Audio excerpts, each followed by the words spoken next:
जय शिव शंकर। ऐसे तो अलग अलग शास्त्रों में अलग अलग ढंग से बताया गया है, परंतु तंत्र कथा के अनुसार एक बार ब्रह्मा जी ने एक सभा का आयोजन किया जिसमें कई ऋषिगण त्यागी कई आते हैं। तो उस सभा में एक प्रश्न उठा देवी देवता ऋषिगण सभी से कि इस 3 लोक 14 भुवन में सबसे कीमती वस्तु क्या है, सबसे महत्वपूर्ण यानी सबसे कीमती जो हर जगह ना प्राप्त हो। तो सभी अपना अपना जवाब देने लगे। कोई कहे सोना, कोई कहे चांदी, कोई कहे हीरा। तो वहाँ कई ऋषिगण भी बैठे थे जिन्होंने कहा कि नहीं नहीं, ऐसी वस्तु तो यहाँ जो बैठे हैं इनमें से ही कईयों के पास होगी। जैसा कि आप लोग ये कथा हमारे साथ सुन रहे हैं, आप लोगों में से ही कईयों के पास में सोना चांदी होगा ना। तो जो वस्तु हर किसी के पास हो सकती है वह सबसे कीमती कैसे होगी, क्योंकि सबसे कीमती तो हर किसी के पास होना नहीं चाहिए। तो ऋषिगण कहते हैं कि ये तो बहुतों के पास मिलता है। तो बोले फिर आप बताइए सबसे कीमती क्या है। तो ऋषिगण कहते हैं कि सबसे कीमती अगर कुछ है तो वह है प्रेम। और प्रेम भी कौन सा? निस्वार्थ। हम और आप जो प्रेम करते हैं वो स्वार्थ का है। किसी न किसी स्वार्थ के कारण हम एक दूसरे से प्रेम करते हैं। वो हमारे काम के हिसाब से होता है। जिससे स्वार्थ है उसी से प्रेम है, जिससे स्वार्थ नहीं उससे प्रेम भी नहीं। तो इसको प्रेम नहीं कहते। प्रेम यानी निस्वार्थ प्रेम, जिसमें कोई स्वार्थ नहीं हो, जिसमें रिश्ता सिर्फ प्रेम के लिए है, इसमें कोई किसी से फायदा नहीं, कोई स्वार्थ नहीं, वो सबसे कीमती होता है। तो सभी ने पूछा कि ये कहाँ मिलेगा, क्योंकि कहीं तो होना चाहिए जो प्रेरणा स्वरूप हो, जिससे लोग सीखें। तो इस पर भी सब अपनी अपनी राय प्रकट करने लगे। कई कहने लगे कि ब्रह्माणी के पास तो होगा। तो बोले नहीं, ब्रह्मा जी तो रचना में इतने व्यस्त हैं कि उनके पास तो समय ही नहीं है। तो उसी सभा में नारद जी भी बैठे थे। उन्होंने कहा कि किसी के पास हो ना हो, परंतु मेरे प्रभु श्री नारायण और लक्ष्मी माता के पास जरूर है। तो ऋषिगण कहते हैं कि वहाँ भी थोड़ी कमी है। तो बोले कैसे? तो बोले इतना समय होता तो वो समय ना समय देखकर भक्तों के पीछे थोड़ी दौड़ते। उनका झुकाव अपने भक्तों के प्रति ज़्यादा है। एक गजेंद्र की कथा आती है जिसमें मध्य रात्रि में उसने भगवान को पुकारा और भगवान पैदल दौड़ते हुए आते हैं लक्ष्मी जी को छोड़कर। इतना बोले प्रेम होता तो उनको भी साथ में लेकर जाते। तो वहाँ भी नहीं। तो सब ने कहा कि फिर आप ही बताइए।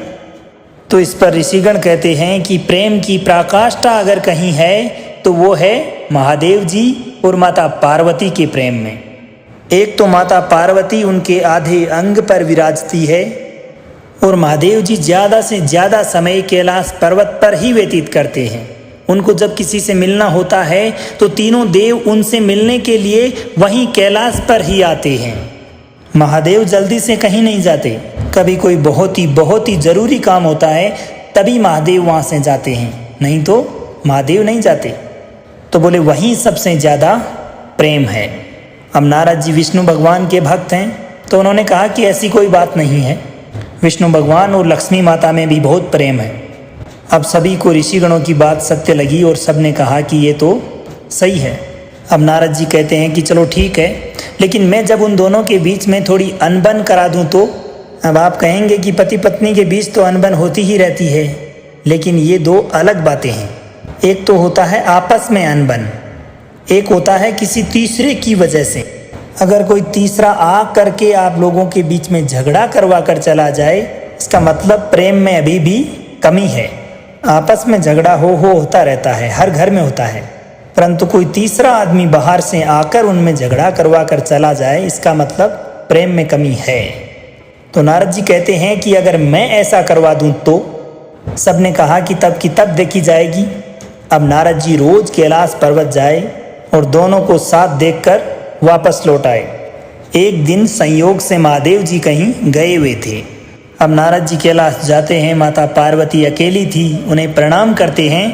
माता पार्वती ने पूछा कि कैसे आना हुआ? तो नारद जी कहते हैं कि वो बाबा से कुछ काम था। कहाँ है वो? तो माता ने कहा कि वो तो अभी बाहर गए हैं। अगर कोई ज़्यादा ज़रूरी काम है तो आप मुझे कह दो, मैं आते ही उन्हें बता दूंगी। नारद जी कहते हैं कि नहीं, थोड़ी व्यक्तिगत बात थी। व्यक्तिगत माने पर्सनल, सबको नहीं बता सकते। तब माता पार्वती कहती है कि मेरे और आपके बाबा के बीच कोई व्यक्तिगत बातें नहीं रहती, वो मुझे सब बताते हैं। और नारद जी ने बहुत बड़ी बात कह दी। तो अब नारद जी कहते हैं कि ऐसा कोई पुरुष नहीं है जिसने कोई न कोई बात छुपाई ना हो, चाहे वह साधारण पुरुष हो, लेकिन पुरुष स्त्री से कोई न कोई बात तो छुपाता ही है। तो माता पार्वती जी कहती है कि ऐसा कुछ नहीं है, आपकी गलत फहमी है, ये है वो है। तो नारद जी कहते हैं चलो एक बात बताइए, आपने अमर कथा सुनी है? तो माता ने कहा कि नहीं, ये कौन सी कथा है? अरे बोली ये तो बहुत गोपनीय कथा है, हर किसी को नहीं सुनाते बाबा, जिससे वो सबसे ज़्यादा प्रेम करते हैं बस उसी को सुनाते हैं। तो माता ने कहा इसका मतलब वो मुझसे प्रेम ही नहीं करते।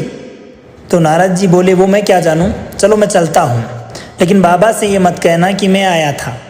कहकर नारद जी वहाँ से खिसक लिए। अब माता पार्वती सोचने लगी कि ऐसी कौन सी कथा है जो इतनी गोपनीय है, मुझे क्यों नहीं सुनाई, इसमें ऐसा क्या गोपनीय है। इतने में ही महादेव जी पहुँच जाते हैं। आते हैं तो कोई स्वागत नहीं, कोई आओ भगत नहीं, कोई रोज़ की तरह दरवाजे पर लेने नहीं आया, वरना रोज़ हमेशा लेने के लिए दरवाजे पर जाती थी। अब महादेव जी आकर बैठ भी गई, लेकिन कोई बात नहीं तो पति घर आए तो पत्नी पूछती है ना, कहाँ थे, क्या कर रहे थे, क्या लाए, क्या क्या हुआ, लेकिन कुछ नहीं। माता पार्वती बिल्कुल शांत बैठी है, बिल्कुल बात ही नहीं करनी। तो महादेव जी ने ही बात शुरू की। महादेव जी कहते हैं कि अरे गणेश कार्तिक कहाँ हैं, क्योंकि पति पत्नी के बीच जब मनमुटाव हो जाता है तो बातें बच्चों से ही शुरू होती है कि बच्चे कहाँ हैं। तो भगवान ने भी यही कहा। भगवान कहते हैं कि गणेश कार्तिक कहाँ हैं। तो माता कहती है मुझे क्या पता, गए होंगे कहीं, दिन भर अपने पास बिठा कर रखूँ क्या। तो अब महादेव जी को समझ नहीं आया कि ऐसा जवाब कि आखिर माजरा क्या है। तो महादेव जी कहते हैं कि आपकी तबीयत तो ठीक है। इस पर माता ने कहा कि बिल्कुल ठीक है। अब बिल्कुल ठीक है इसका मतलब सब ठीक है। तो अब महादेव जी कहते हैं कि सब ठीक है, तो अरे सुबह से आज तो भांग ही नहीं मिली। तो अब भांग की बात आते ही वो कहीं का गुस्सा कहीं उतरता है। महादेव जी को भांग बहुत प्रिय है। अब एक और बात, जब उनकी भांग की बात आती है तो कई बार हम देखते हैं कि जब श्रावण का महीना हो या महाशिवरात्रि का पर्व हो तो कई लोग भांग पीकर महादेव जी का नाम बढ़ा लेते हैं कि हम तो महादेव जी के भक्त हैं, महादेव जी भी करते थे, महादेव जी ने तो विष भी पी लिया था, तो आप भी पी लो विष पी सकते हो और फिर अच्छे से खड़े रह सकते हो। इसका मतलब आप भी भांग पी सकते हो। तो अगर वो नहीं तो ये भी नहीं। अगर लेना है तो अपना नाम लेकर लीजिए, भगवान का नाम लेकर नहीं। लेकिन होता यह है कि कई बार लोग भगवान से अच्छी चीज़ें तो नहीं लेते हैं, और जो उन्होंने दूसरे काम किए उनको बड़ी जल्दी अपने जीवन में ग्रहण करते हैं, क्योंकि उनके अंदर वो शक्ति है जिसके कारण उन्होंने वो काम किए, उसको कॉपी करके उसका नाम लेते हुए कहते हैं कि भगवान ने ये किया था, भगवान ने वो किया था। भगवान ने तो बहुत कुछ किया था, लेकिन वो सब करने की हिम्मत हम में नहीं है।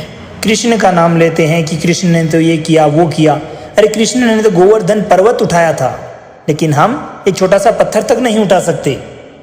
7 फनों वाले सर्प के सर पर चढ़कर नृत्य किया था, और हमारे सामने अगर एक फन आ जाए तो हम वहीं घायल हो जाते हैं। इसलिए भगवान की बराबरी मत कीजिए, और अगर करो तो पूरी करो, फिर उतनी हिम्मत रखिए कि आप उनकी पूरी बराबरी कर सके। उन्होंने जो भी अपने जीवन में किया वो सब कर सके। उनके द्वारा कुछ किया गया तो उसके पीछे कई कारण होते हैं।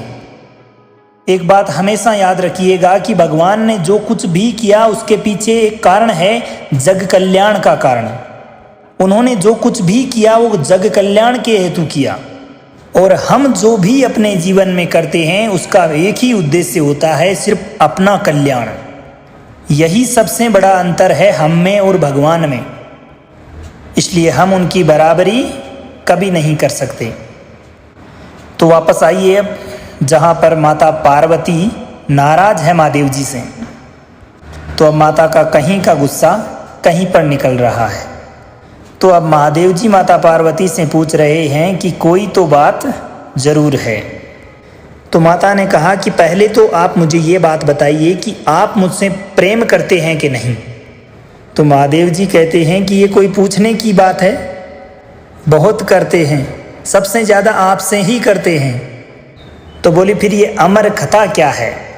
देखिए उनकी नाराज़गी का कारण थोड़ा और ज़्यादा है। अब ये आपको पता है कि नहीं कि आए दिन महादेव जी माता पार्वती को नई नई कथाएं सुनाते रहते हैं। जब आप भगवान के द्वारा कहे कई दोहे सुनते हैं जिनमें भगवान कहते हैं कि उमा राम स्वभाव जिन जाना ताहि भजन भाव तजियाना, कि ये जो सारे जिनमें उमा नाम भगवान बार बार बताते हैं, ये सब नाम जब भगवान माता पार्वती से कथाएं सुनाते हैं तो उनका नाम लेते हैं।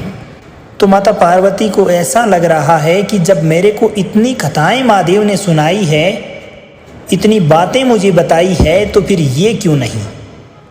इसका मतलब ये सच में कोई इतनी गोपनीय कथा है जो हर किसी को नहीं सुनाई जाती, जो बहुत खास है उन्हीं को सुनाई जाती है।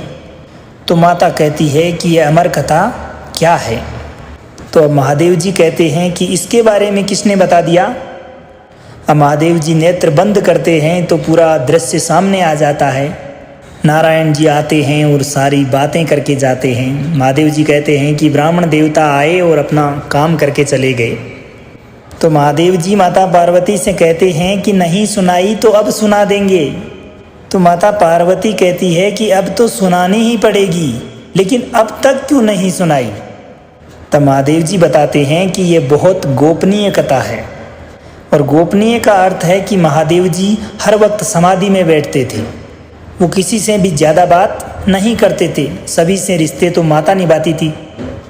तो वो कईयों से बात भी कर रही है, कईयों को बातें भी समझा रही है। तो महादेव जी कहते हैं कि इस कथा का नाम क्या है, अमर कथा, यानी सुनने वाला अमर हो जाए। तो महादेव जी कहते हैं कि ये हर किसी को तो नहीं सुना सकते। अब मैंने आपको सुना दिया, आप कईयों से बात करते जाते हैं, आपने कई किसी और को सुना दिया, क्योंकि आप तो सारे दिन हर किसी से बात तो करती ही रहती है। तो ये हर किसी को सुनाने वाली कथा तो नहीं है, इसीलिए ये कथा आज तक नहीं सुनाई।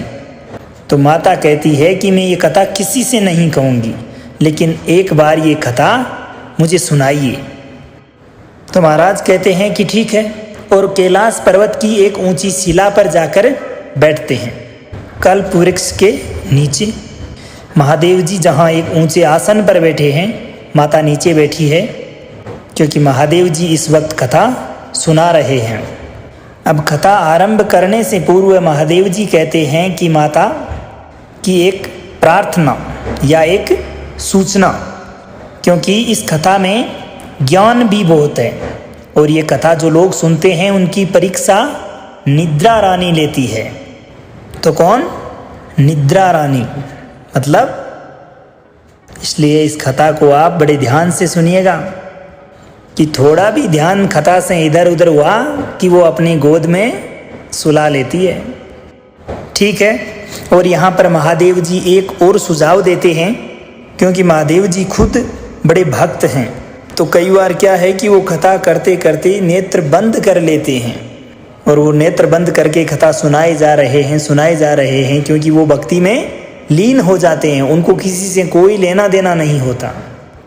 इसलिए उन्होंने कहा कि मैं नेत्र बंद कर लूं और क्या पता मेरा ध्यान आप पर पड़े ही नहीं और आप चुपचाप सो जाएं। इसलिए आप एक काम कीजिएगा कि हर थोड़ी थोड़ी देर के बाद में कहते रहिएगा स्वामी, यानी हमारी देसी भाषा में क्या बोलते हैं इसको, हुंकारा देते रहना। जब हमारी माताएं बहनें व्रत करती है, उपवास रखती है, तब वो कहानी सुनती है, तब इसका इस्तेमाल करती है। आजकल तो इतनी लंबी कथाएं चलती नहीं है, पुरातन समय में लंबी लंबी कथाएं चला करती थी, लोग सुनते थे। तो इसे बहुत ज़रूरी समझा जाता था ताकि निद्रा आपको अपनी गोदी में ना सुना ले, क्योंकि सोने का डर रहता है, लंबी कथाएं हैं तो इसलिए करते रहते हैं। तो ये महादेव जी ने शुरू किया है। तो माता ने कहा ठीक है। अब महादेव जी ने कथा आरंभ करने से पहले एक ताली बजाई। अब जैसे ही ताली बजाई तो कैलाश पर्वत पर जितने ही जीव जंतु थे वो सब कैलाश छोड़कर चले गए। अब महादेव दूसरी ताली बजाते हैं तो उनका जो त्रिशूल है वो कैलाश पर्वत की 3 परिक्रमा करता है। क्यों?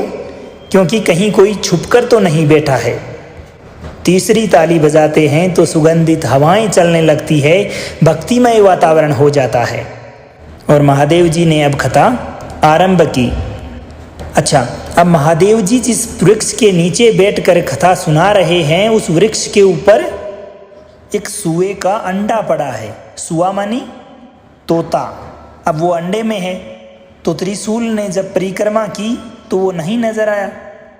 अब महादेव जी जैसे ही कथा आरंभ करते हैं, वो अंडा फूट जाता है। उसमें से एक सूप बालक निकलता है और वो भी बैठकर कथा सुनने लगता है। अब महादेव ने थोड़ी देर तो कथा सुनाई, उसके बाद अपने नेत्र बंद कर लेते हैं।